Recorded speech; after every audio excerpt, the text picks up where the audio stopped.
ನಮಸ್ಕಾರ ವೀಕ್ಷಕರೇ, 18 ಟಿವಿಗೆ ಸ್ವಾಗತ. ನಾನು ಪವನ್ ದೇಶಪಾಂಡೆ. ಸಾರ್ವಜನಿಕವಾಗಿ ಚಾಟಿಯಿಂದ ದಂಡಿಸಿಕೊಂಡ ಸರ್ಕಾರದ ವಿರುದ್ಧ ಪ್ರತಿಭಟಿಸಿದ ಅಣ್ಣಾಮಲೈ.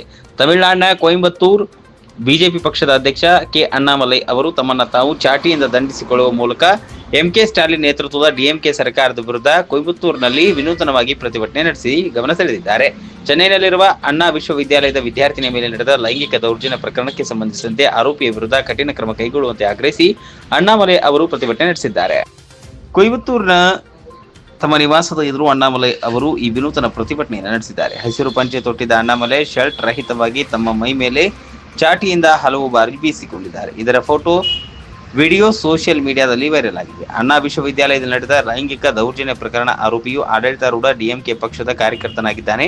ಈತನನ್ನು ರಾಜ್ಯ ಸರ್ಕಾರ ರಕ್ಷಣೆ ಮಾಡುತ್ತಿದೆ. ಡಿಎಂಕೆ ಸರ್ಕಾರ ಎಲ್ಲ ರಂಗಗಳಲ್ಲಿಯೂ ವಿಫಲವಾಗಿದೆ ಎಂದು ಅಣ್ಣಾಮಲೈ ಅವರು ಆರೋಪಿಸಿದ್ದಾರೆ. ಡಿಎಂಕೆ ಸರ್ಕಾರದ ದುರಾಡಳಿತದ ವಿರುದ್ಧ 48 ದಿವಸ ಉಪವಾಸ ಸತ್ಯಾಗ್ರಹ ಮಾಡುವುದಾಗಿ ಅಣ್ಣಾಮಲೈ ಹೇಳಿದ್ದಾರೆ. ಜೊತೆಗೆ ಡಿಎಂಕೆ ಸರ್ಕಾರವನ್ನು ಅಧಿಕಾರದಿಂದ ತೊಲಗಿಸುವವರೆಗೂ ಕಾಲಿಗೆ ಚಪ್ಪಲಿ ಹಾಕುವುದಿಲ್ಲ ಎಂದು ಶಪಥ ಮಾಡಿದ್ದಾರೆ.